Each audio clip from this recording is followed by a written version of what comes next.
on full display at the Oscars. Now, it's why this year's award show, guess what? It was the least watched ever.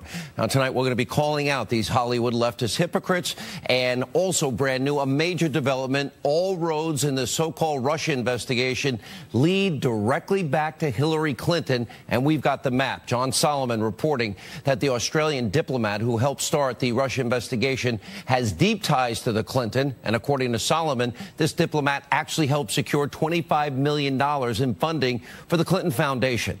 And breaking right now, Axios reporting the special counsel, Robert Mueller, is subpoenaing communications involving key Trump associates. Now, tonight we have our own list of corrupt officials and individuals. You're going to want to take notes. And Robert Mueller, you should be focusing in on this list. We'll explain. And also tonight, a breaking news report from the New Yorker casting doubt on if Russia was actually behind the DNC server hack. And this comes as Mueller reportedly is planning to indict Russians for stealing Democratic emails. All of that, plus the House Intel Committee Chairman, Devin Nunes, he's getting answers from some Obama officials about the Clinton bought and paid for dossier. A lot of breaking news in our opening monologue. All right, before we get to the latest on Deep State Gate, we have a lot to tell you about the pinnacle of Hollywood self-praise. Yes, the 90th Academy Awards took place last night, but if you're like most Americans, you probably didn't see it. In fact, this year's award show was the least watched Oscars in recorded history. And tonight, we're going to spare you all the painful details from the 4-hour holier-than-thou parade of Hollywood elitism, and who wore what designer, and where did their jewelry come from, and how high their high heels are, and who did their makeup. We'll spare you all that important information. Instead, we're going to focus on some of the most egregious examples of hypocrisy from last night's show. Let's start with the sanctimonious so-called comedian, host Jimmy Kimmel, now Democratic activist, dedicating much of his opening speech to women's rights. Take a look.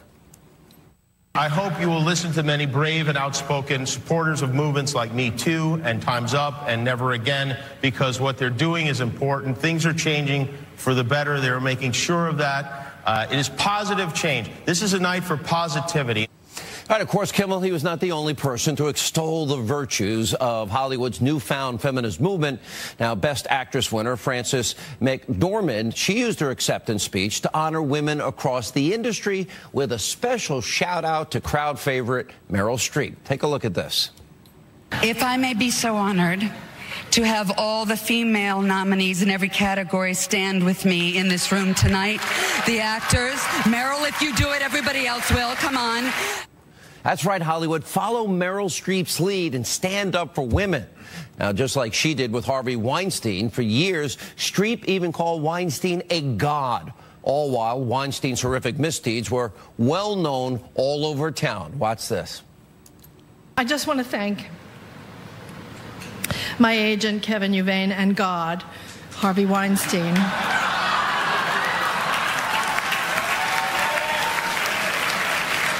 The Punisher, Old Testament, I guess. Apparently, most people knew what God was really like. Now, Meryl's brave feminist leadership doesn't end there. During the 2003 Oscars, watch Meryl Streep. She stood up enthusiastically cheering for a known pedophile, child rapist by the name of Roman Polanski. You know, the guy that fled to Europe after pleading guilty to giving champagne and Quaaludes to a 13-year-old girl and then raping her repeatedly. Oh, he was 43 at the time. What's this? Roman Polanski. For the pianist.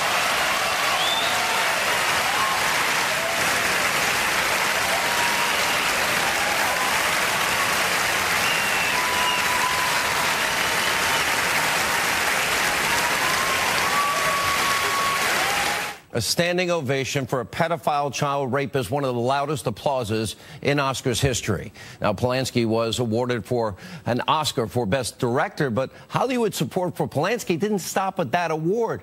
And that stirring round of applause that you just heard there in 2009, after Polanski was arrested in Switzerland in connection to his rape case, well, over 100 of these celebrities signed a petition demanding his release. So don't be fooled by all the empowering rhetoric that you saw at the Oscars. Now, Hollywood's hypocritical feminist movement is about as laughable and as flawed as Emma Watson's grammatically incorrect Time's Up tattoo. And predictably, by the way, the next blatant double standard from last night's show involves the topic of gun control and, of course, cheap shots at the NRA. Let's take a look. On Oscar night, this is the dream we tell. A land where dreamers live and freedom dwells.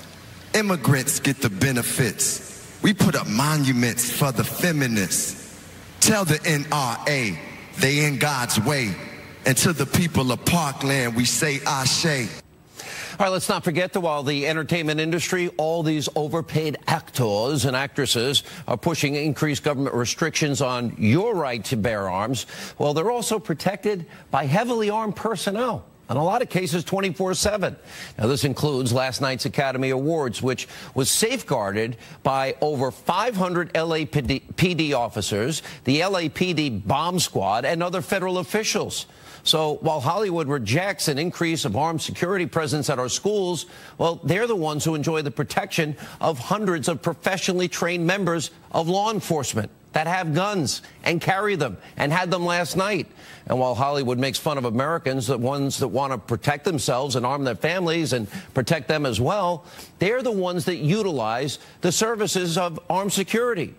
Don't our kids in school, don't they deserve about 1/100th of the security that we have at the Oscars? Half these stars probably wouldn't even show up if there was no protection.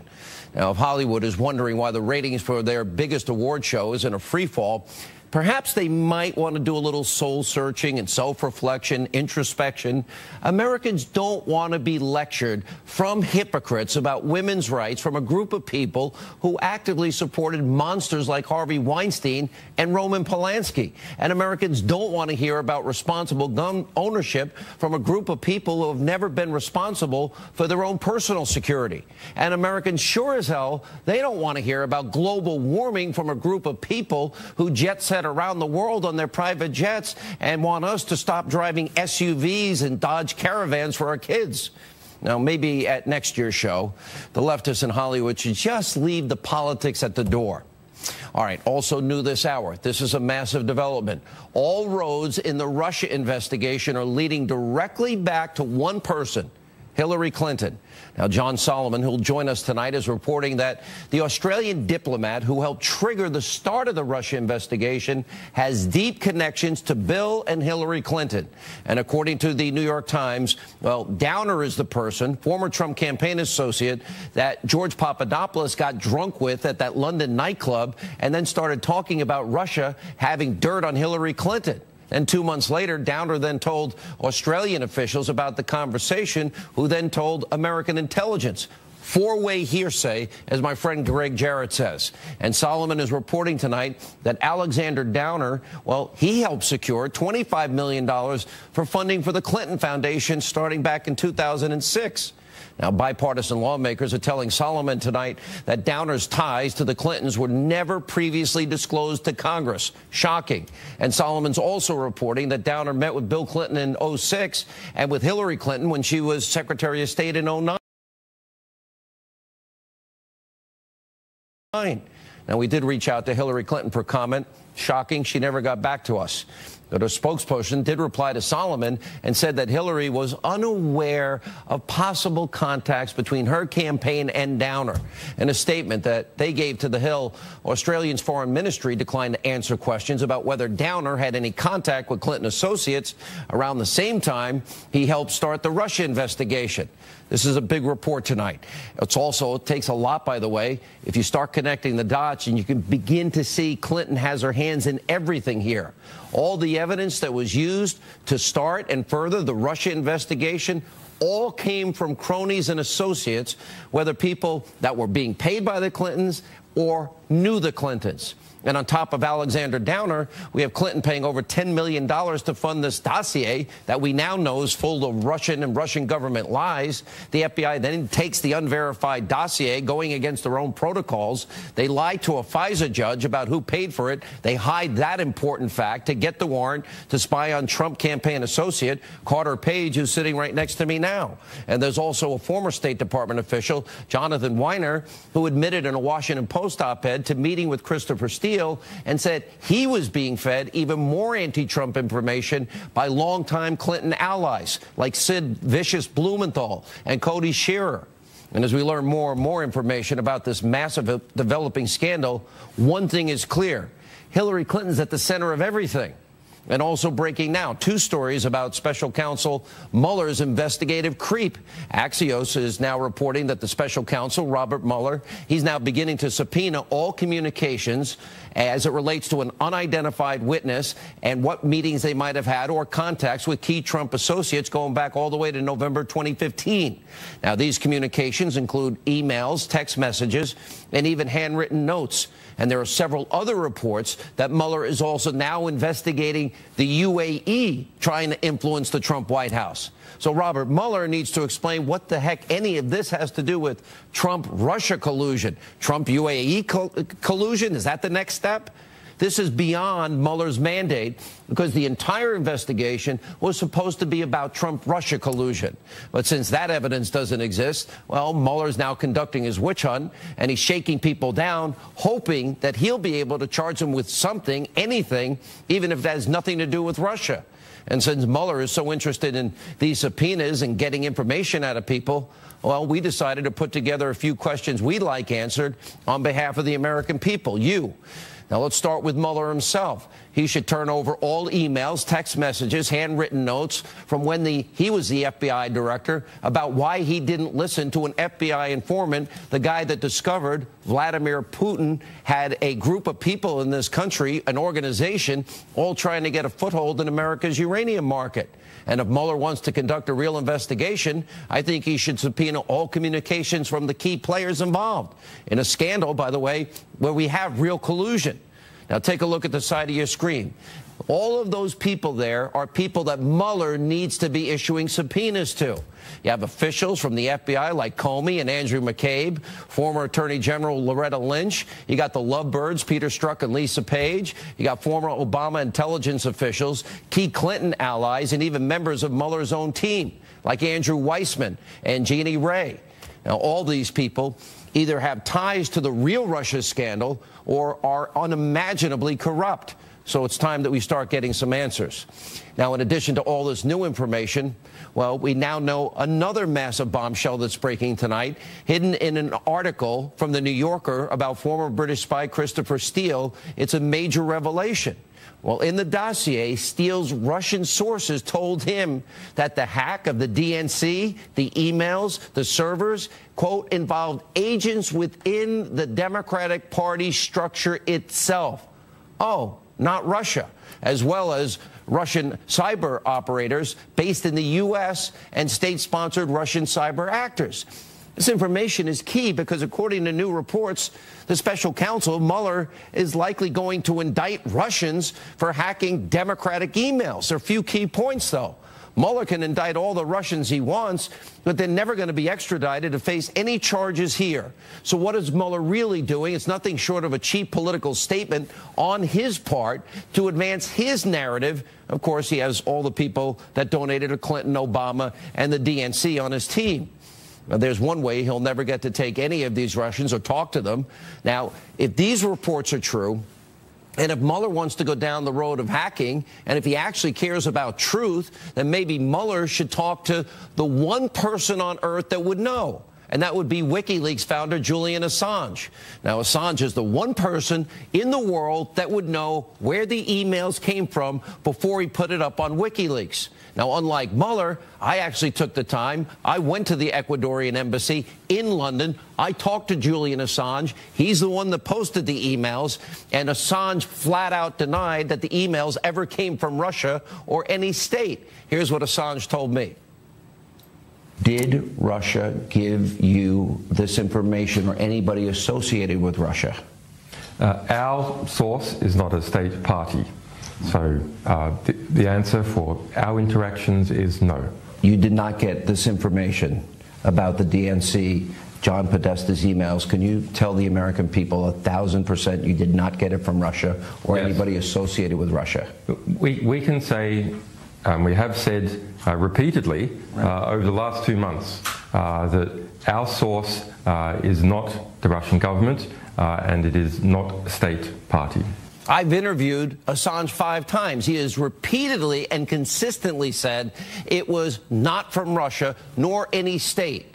Now, if Mueller's intention is to get to the truth, then wouldn't he have to at least ask, sit down, try and ascertain from Assange, where did he get this information from? And I don't care if you like Assange or don't like Assange. I don't care if you like WikiLeaks or don't like WikiLeaks. WikiLeaks has never been proven wrong in 11 years. He has a much better track record, by the way, in anyone in the destroy Trump media, like the Washington Post and the New York Times and ABC, NBC, CBS, fake news CNN, or the conspiracy network MSNBC. And since Assange published the emails, wouldn't he know exactly where they came from? And wouldn't he probably have some type of forensic proof about where it came from? Here's another part to this DNC hacking story. The FBI never was actually able to look at the DNC servers. This is an important point. They had to rely on a private company called CrowdStrike that was hired by the DNC because the DNC would never let the FBI look at the servers. Take a look at what the former FBI director, James Comey, told Congress back in January of last year. Were you given access to do the forensics on those servers? We were not. We were a highly respected private company, eventually got access and shared with us what they saw there. But is that typically the way the FBI would prefer to do the forensics, or would your forensics unit rather feel the servers and do the forensics themselves? We'd always prefer to have access hands-on ourselves, if that's possible. Do you know why you were denied access to those servers? I don't know for sure. I don't know for sure. Was there one request or multiple requests? Multiple requests at different levels. And the DNC gets to say no to the FBI? And the FBI never actually analyzed the servers? And they just had to rely on whatever the DNC, whoever they hired, in this case CrowdStrike, to tell them what's in there? Sorry, this sounds a lot like the FBI never verifying the dossier. They just go along with whatever Christopher Steele told them. Now, don't you think if you're going to carry out a thorough investigation, you'd at least want to look at the server? Well, if Hillary had it, it would have been acid washed. And finally tonight, breaking news from the House Intel Committee Chair Devin Nunes in his effort to get answers from key Obama administration officials about the phony dossier. Here's what Nunes said earlier tonight on with Martha McCallum. Take a look. Thankfully, we have received, most of the people have responded, getting the information back to us promptly and on time. There are a few people who have asked for an additional week, which we have went ahead and granted that time. There are a few people, though, that are not responding. They seem to have went dark. However, if they do not respond here shortly, they will be getting subpoenaed to appear before Congress to be treated with a deposition. All right, finding out what all these Obama officials knew about the dossier when they knew it is key. Now, we've been following these developments closely, and we will continue. Joining us now with reaction, Fox News legal analyst Greg Jarrett, former Trump campaign associate, guy who was spied on for a year based on Hillary's dossier. No dossier, I'm sorry. If no dossier, no application to spy on you and through you the entire Trump campaign. Great to be in the middle of it, isn't it? Completely out of control, Sean, yeah. All right, but Mueller also, you're on the list of people that he's asking for all these emails, texts, et cetera. Do you know who the individual is that they're talking about? Well, there's... is it a guy that's been melting down on TV tonight? That's my understanding. You know, after everything I've been through, this is a small drop in the bucket, so kind of become pretty numb to it a long time ago. So, Greg, what's your take on the list? And what's fascinating about all of this to me is I have my list of people that need to answer questions. One of the first things you would do as a special counsel would be to begin subpoenaing all of the documents of texts and emails and other communications. And here we are 10 months later, and, you know, Bob Mueller is just kind of getting around to doing that right about now. Yeah, a little late, right? Yeah. And, you know, as for this guy, Sam Nunberg, who was a peripheral figure in 2015 before he got fired from the Trump campaign, has been hauling off all day long in an incredibly erratic sort of meltdown way and making all kinds of baseless accusations that he had no access to. For example, he said of Carter Page, Carter Page colluded with the Russians. Carter's never even met Sam Nunberg or talk to him. Well, let's show a little bit of Nunberg. He was on fake news CNN earlier tonight. I think my name came up at some point. Always good to be talked about. You know, free airtime, free promotion. They're obsessed with us. Anyway, let's watch. So, Sam, I have to ask you one other thing. Yes, ma'am. And it's an awkward question to ask, but, you know, I've interviewed you before. You're sitting very close to me. Yes. We talked earlier about what people in the White House were saying about you. Yeah. Talking about whether you were drinking or on drugs or whatever they had happened today. Talking to you, I have smelled alcohol on your breath.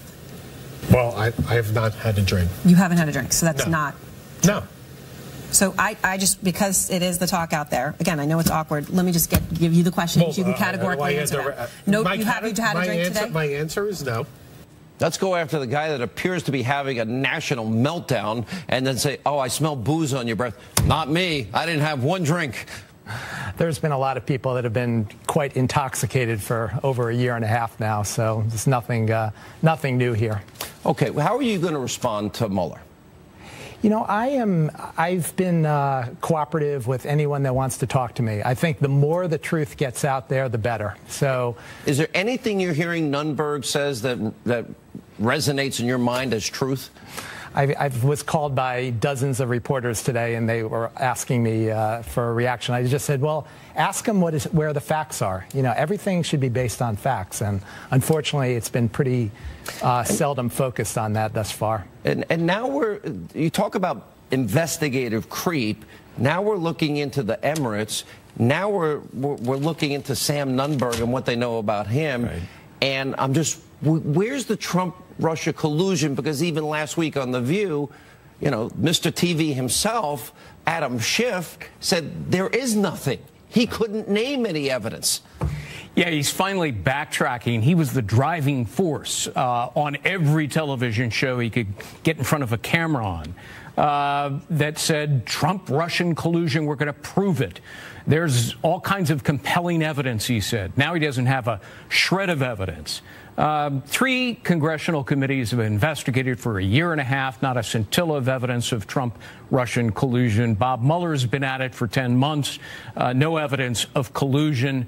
You know, it's about time that he wrap this hoax up. How many people are you going to sue? You know, my main focus right now is on the defamation front, and so that's moving along. But it's similar to the FISA court, right, where they're completely overloaded and there's they're not able to. Is the list going to be long? Well, I think I have. Clinton's. For that and more, we have from the Hill John Solomon and investigative reporter, Fox News contributor Sarah Carter. John, let's start with this. So you have the foreign minister, Downer, Australian foreign minister, and why don't I just let you set it up? And again, the FBI is implicated here for not doing their job. Yeah, so you have the guy who gave us the start of the Russia investigation by the FBI's own account, Ambassador Downer's information that he had overheard a conversation about George Papadopoulos in the London bar that he reported 2 months later. That became the genesis of this whole investigation. One of the things we didn't know for the last 2 years that we've been following this, he was a $25 million donor to the Clinton Foundation. He arranged foreign aid in the amount of $25 million from Australian taxpayers to do a noble project, a project to help AIDS patients around Asia. But it's yet another connection of a friendly Clinton source who's at the front end of this investigation, and we're learning about it so late in the process. It frustrates Congress. We talked to Jim Jordan today, and the first thing he said is, why do we keep finding out this stuff after the fact? Why can't the FBI tell this stuff up front? And I think it's a question that a lot of people in Congress are going to be asking. Well, his prior connection to the Clinton Foundation was never disclosed.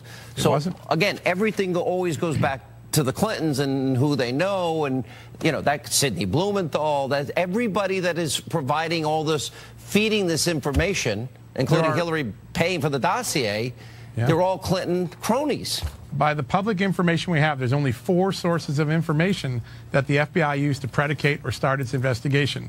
Ambassador Downer, we now know he has a friendly relationship with the Clintons.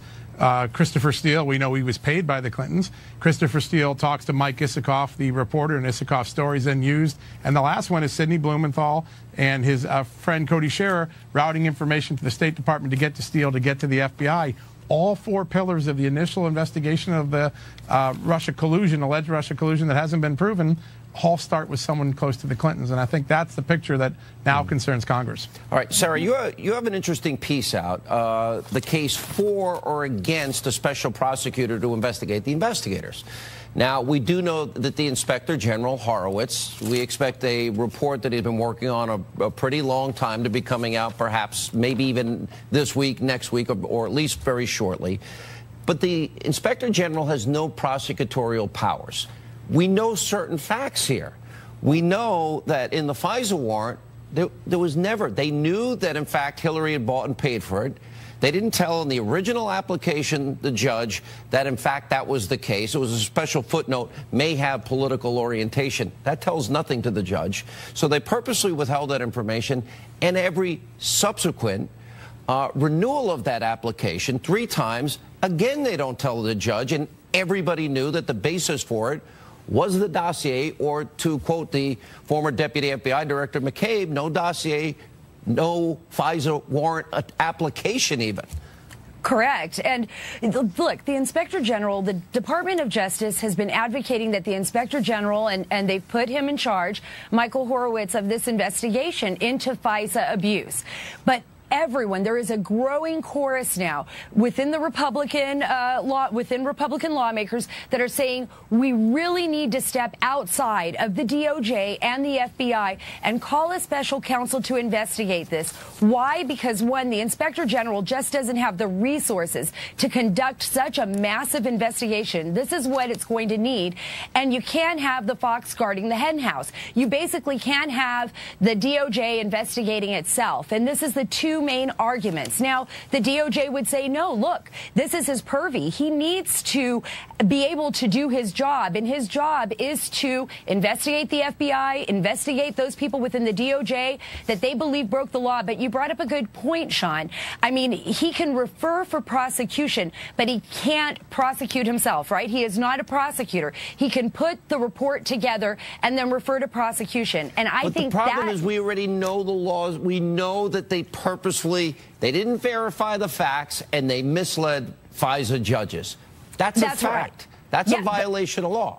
Well, and that's why people are calling for a special prosecutor, because they want to see this investigated. And I can tell you a number of senators I've spoken with, a number of congressional lawmakers actually believe that the law has been broken. And in fact, one of them told me tonight, a senator told me tonight, you know, if I'm wrong, let's have a special prosecutor make that decision. Somebody outside of the scope. Well, I have a few names. How about Bruce and Nellie Orr? How about Strzok and Page? How about Susan Rice? How about Sally Yates? Jim Comey, Sally Yates, Sid Vicious Blumenthal, Bill and Hillary, Obama, Samantha Powers, Cody Ben Rhodes, Scheer. McCabe, Lynch. I got a pretty long list, John. Well, you know, there's a column in The Hill tonight by Jonathan Turley. I encourage everyone to read it. It says, you know, we just prosecuted Mike Flynn for false statements. What if this report about the IG report is true and McCabe lied about a leak? Are we going to prosecute him and treat him the same way as we treated Michael Flynn? Is there equal justice under the law, John? That's a great question, and that's the big question here. And can the Justice Department effectively do it when he was such a big part of the apparatus that started the case? If I deleted subpoenaed emails, I wonder if I'd go to jail. If I acid washed my hard drive and beat up my BlackBerry and iPhone, I wonder what would happen, Sarah. You would probably be prosecuted and you would go to jail. I mean, that's a fact. This is the reason why these investigations are so important. They're not just a Washington-centric investigation. This is about the American people. This is about our Fourth Amendment rights. When we think of FISA abuse, when we think of Carter Page, it's not just Carter Page. It's every single one of us, and about the tools of our intelligence community being weaponized against us. And that's why this is so important. That's my prediction. Carter Page is going to be a rich man at the end of all of this. Maybe. All right, good investigative work, both of you. We keep on peeling the onion. We're getting there. When we come back, Dr. Sebastian Gorka, Geraldo Rivera on the outrageous illegal immigration situation, damning information about the illegal immigrants that the mayor of Oakland, California is trying to protect from following the law and federal immigration authorities. According to the LA Times, citing ICE, of the 232 people that were arrested in the latest illegal immigration crackdown in California, 180 were either convicted criminals, had been issued a final order of removal, or who had previously been removed from the United States. And, quote, 115 had prior felony convictions for serious offenses like child sex crimes, weapons charges, assault, or had past convictions for significant or multiple misdemeanors. Here now with more, national security strategist Dr. Sebastian Gorka, Fox News correspondent at large, Geraldo Rivera. You know, if you're going to, the law of the land is the law of the land. You want to change the law, change the law. But when you are aiding and abetting, especially the people we're looking for, criminal aliens that have committed crimes in this country, you're putting ICE members at work, Border Patrol people's lives in jeopardy, and the lives of people in the communities in which they live in jeopardy, because most of them are known criminals. There's no excuse for what this woman, this Oakland mayor, is doing by putting people's lives in jeopardy. You know, I know that I've been out of sync with the majority of our viewers for the 17 years I've been here, and I apologize ahead of time. Why are you apologizing for being yourself? Don't ever apologize for being you. But I, as a student of history, recall learning about the Compromise of 1850, where they had something called the Fugitive Slave Act, where people in the free states, officials in the free states, were required by law to help in the recapture of escaped slaves to return them to their slave owners in the South. The people of Oakland and San Francisco and Los Angeles see this move against these undocumented immigrants in that light. They're going after known criminals, They Geraldo. aren't, Sean. Yeah, no, Geraldo, look at the numbers. We just put them up on the screen. But, come on. But you gave the sample of the 232, and I grant you that there were real criminals amongst them. But that's who's being targeted right now. The point of the mayor, remember, this is not me, this is not Geraldo, this is the mayor of Oakland saying that that is a community where the crime has dropped 3 straight years of law-abiding immigrants who deserve to live free without the fear of deportation. Dr. Gorka, we're not talking about the otherwise law-abiding. Still, people didn't respect our law's sovereignty as it relates to immigration.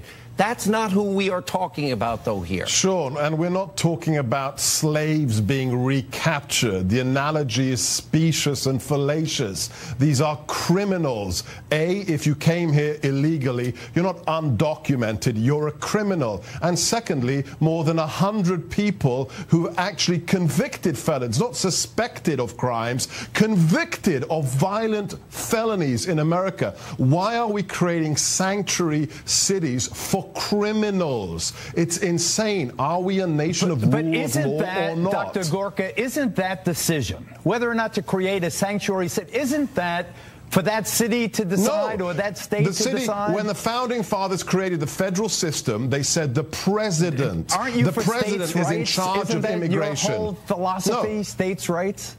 No. Immigration has nothing to do with the states. The national border isn't around California. That's why the states national are saying border we are not is going on to the assist south you. and We are on not the going to north assist you and in on this the west immoral and the east. Immigration is in the control of the executive. The founding fathers said so, and nothing has changed. Mayors don't control immigration. They don't. Mayor Schaap points to the case of a mom who has been in the country 26 years, who has 4 citizen children, totally law-abiding, working as a nurse, the law. who was She's captured and deported from her 4 children. My parents were refugees. When you go out there, when ICE goes out, immigrants. They pick the low-hanging fruit. They pick Juan and Maria. They pick the dishwasher and the lawnmower and the babysitter. There's a reason. They don't catch the MS-13. Geraldo, there's a reason that the statue of justice in every courtroom in America is blindfolded. It doesn't look at who you are, whether your name's Juanita or whether it's Sebastian. If you broke a law, you're a criminal. If your name is Clinton, you don't get a pass. But you can't Justice must be blind. You are intentionally confusing people it's a crime. By calling these immigrants criminals when the only crime they have committed is their unlawful presence in this country. They haven't breaking the law, or murdered, or they're not the thieves that threaten society. 200 of them have. 100 of the 230, but the hundreds of others who maybe escape. This mayor is not in any legal jeopardy because she says. I can tell you right now. I have spoken to the highest level. Unofficial source. Excuse me. I've spoken to the highest level of the White House, and they are looking into legal action against the mayor. She's aiding and abetting law-breaking. Yes. She's an accomplice to law-breaking, If she heard the scuttlebutt, Sean, that the raid was coming down, and she announced it at a press conference. She's tipping off those people. It offends people. I get that it offends people, but it's not illegal. It is. It is. Of course it's illegal. It's obstruction of justice. She used official information and tipped them off. Okay. That's different. Now you sound like Bill Clinton. It all depends what it is. Right. Seriously? Come on. Well, I got the information from here, so I didn't. This was an enormously popular move by this mayor in her community. It may be offensive to crazy California, YouTube, but crazy California, but it is the sixth largest economy in the country, in the world. I've got news for you. It doesn't matter where you get the information from. If you're obstructing justice, it's a crime. By one of these criminal aliens that would have otherwise been deported, would somebody have blood on their hands? That they absolutely assisted in staying and breaking the law? If-then. No, not if-then. Because you know what? People that commit violent crimes do it again and again. It's called recidivism. It happens in a handful of cases. There are 11 million undocumented immigrants in the country. Tell me about today. You went to meet with Ivanka. Why would Ivanka and Jared meet with you? What were they doing? What were they thinking? You know, 2 weeks ago I was at Mar-a-Lago at the invitation of the president. And I was with every other member of the family with whom I was very close during their celebrity. Ivanka and I did Celebrity Apprentice together. So she reached out and said, "Come on down and have some tea." So it was had some tea. Had some tea. Well, I actually had coffee. She had water. Okay. But it was interesting. Prime Minister Netanyahu was downstairs with the president of the United States. I didn't. I was upstairs with Ivanka. And we were talking about. You know what? I got to give you an A+. Of the times. This is such a better selfie than what I'm used to. It's so much better. They're the nicest I'm people. only kidding. Yeah. Jared was on his way out. He stopped by to say hi. And you were talking about all the people in D.C. that are horrible, not the administration. Absolutely, and she is so noble, and she is so efficient and so effective, and she wants the best for the country. She wants the best for her dad, and I am 100% behind her. I think that. Let me tell you something. She and Jared are politics. Nice. The kids are settled. They have a nice home. It is a blood, brutal, dirty out moments like this joke from host Jimmy Kimmel about Oscar's manhood. Wow. Oscar is the most beloved and respected man in Hollywood, and there's a very good reason why. Just look at him. Keeps his hands where you can see them. Never says a rude word. And most importantly, no penis at all. He is literally a statue of limitations. And that's the kind of men we need more of in this town. Here's how clueless Hollywood is about women. We made a movie called What Women Want, and it starred Mel Gibson. Kind of all you need to know. Yeah, the perfect man, a gold statue. And by the way, the casting couch culture of Weinstein and Spacey and Polanski, and we can go on and on. Here with reaction to last night's show, Fox News contributor, she lives out there, I have no idea why, Tomi Lahren. You know, I'm watching all this for the little bit until Homeland came on at 9 Eastern on Sunday nights, which I never miss. And I'm sitting there thinking, nobody can tolerate this. I knew from the opening 4 minutes it would be disaster ratings-wise, the lowest ever. Well, it's really perfect what they did last night because, as you know, Sean, an actor is paid a ridiculous amount of money to pretend to be something that they are not. And all of these individuals in this room, they do that day in and day out. They pretend to be social justice warriors and humanitarians, but really they're just overpaid hypocrites. And they're not funny. I think that's the biggest crime here, is that they're not funny. They try so hard to be funny, and they're still not funny. Okay. Now, how does the crowd that just a number of years ago literally gives the loudest applause to a guy that drugged a 13-year-old girl and repeatedly raped her? How did that guy get the biggest applause ever? And how are we supposed to believe one word they're saying when they applauded that guy? Because I have no faith in any of them. I think they're all phonies.